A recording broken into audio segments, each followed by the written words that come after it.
Paring asma sinten, Pak? Pak Soeharto. Teng mriki selaku Saya pedagang, Oh, pedagang tapi saya sendiri, sebagai seksi umum, seksi humas Paguyuban Pasar. Paguyuban Pasar. Iya. Yang akta notarisnya itu di Pak Sulin sudah keluar, ada notarisnya. Kadang-kadang gini Pak, ada yang mengaku kepaguyuban, dia tidak punya akta notaris, tidak punya badan hukum, dan tidak punya legalitas ke pengadilan.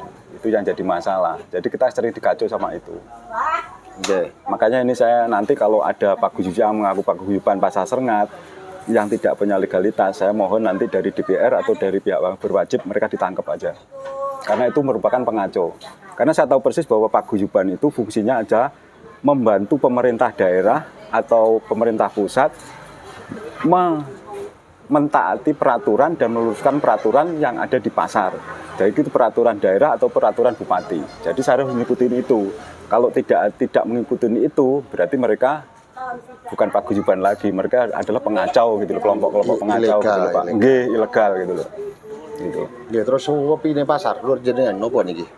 Ya, Dari karena pandangan pedagang niki. dari seluruh pedagang mengeluhkan karena adanya pedagang liar yang di luar. Luaran iku ya. Di luar pedagang pasar. Jam segini juga belum kukut, dia nggak mau kukut. Dan tempatnya itu di trotoar-trotoar, di titik-titik itu semua terisi oleh pedagang dan mereka itu menyewa semua. Salah satunya itu penyebabnya. Yang utama sebetulnya banyak pengaruh ya niku. Ya. Selain fasilitas pasar memang kurang. Fasilitas pasar itu sudah kita bisa benahi setelah orang itu mau menempati. Tempat parkir misalkan. Iya, tempat parkir sebenarnya kita bisa atur. Parkir di luar menghadap ke pasar itu sudah ada teras yang digunakan untuk parkir. Di badan jalan. Di badan jalan, tapi badan jalan itu punya pasar gitu loh. Bisa juga dan nanti dikelola bisa gitu loh. Ini juga ada, ini juga parkir itu sebenarnya. Tapi kalau seluruh pedagang atau seluruh pembeli masuk nggak akan bisa. Tapi kalau sepanjang keliling UI dijadiin parkir dan itu teras itu satu sisi bukan punya penduduk jadiin parkir, kemarin saya sudah bicara Pak Darmadi, itu juga cukup, nggak ada masalah. Di samping dari orang-orang luar itu juga memanfaatkan lahan mereka untuk parkir, Pak. Yeah. Pak Jito, terus sebelah sana itu Pak Anu itu juga ada, Selatan Pasar juga ada, Barat Pasar juga ada. Kinten ngeten. Nggih. Kira-kira ngeten niku. Jenengan nganu napa niki teng napa pesene teng pemerintah daerah kan beberapa kali kan hearing. Setiap kali hearing ada pedagang dalam, pedagang luar. Itu kan apa dadi ndak karu-karuan. Dan napa sing jenengan pesankan untuk pemerintah daerah terus pundi niku? Kalau pesan saya pemerintah daerah, kita hanya pengen jalankan perda sama perbub. Selain itu saya nggak mau. Jadi apapun bentuknya, masyarakat Indonesia ini akan makmur, Blitar itu kan makmur kalau perda perbubnya itu dijalankan. Sejelek apapun itu saya akan terima. Pemerintah daerah saya akan tegas, bantu. ya. Tegas. Siapapun yang melanggar, sita aja punya dia. Udah gitu aja. Karena itu akan jadi penghalang semua dari keperaturan. Dan saya minta Satpol PP sama polisi tegas.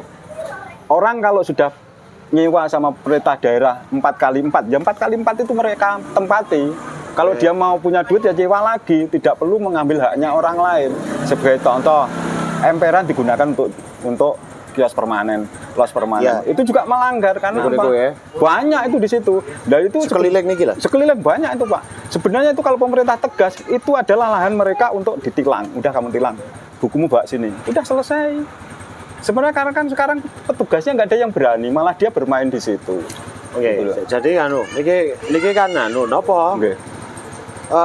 Masukan-masukan saking jenengan. Biasanya kan kita kan gendeng mriki niku biasanya dinas ke sini terus semuanya dikumpulkan, dikondisikan nopo terus pundi niku.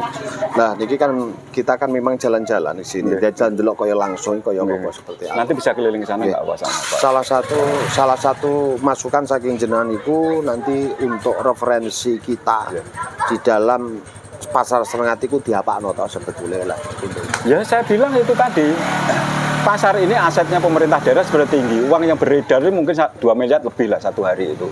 Supaya nanti pemerintah daerah juga mendapatkan pendapatan cukup dan lain cukup, tolong diberdayakan dengan ketegasan peraturan yang ada. terus terang saya akan sokong peraturan Perbub ataupun Perda yang ada, karena sebagai paguyuban resmi kita nggak bisa berkutik kalau kita melanggar hukum. Dan itu sikat semua orang yang melanggar hukum, baik itu mereka yang menyewakan atau yang apa itu jangan diperhitungkan. Jadi saya minta itu dari dinas, kemarin sudah bicara Pak Darmadi, juga mereka akan tegas. Dan mulai Jumat kemarin dia dilantik kan, saya sudah nemuin dia. Dia sudah ada atensi beberapa kali, dia nengok ke sini, dan memang benar kejadiannya seperti itu. Dan mohon nanti pelaksanaan Perbub dan Perda ini jalan dengan baik, sehingga apa? Multiple efek dari ekonomi di dalam pasar itu terjadi. Sekarang dibutuhkan ketegasan pemerintah daerah untuk menegakkan peraturan daerah dan Perbub.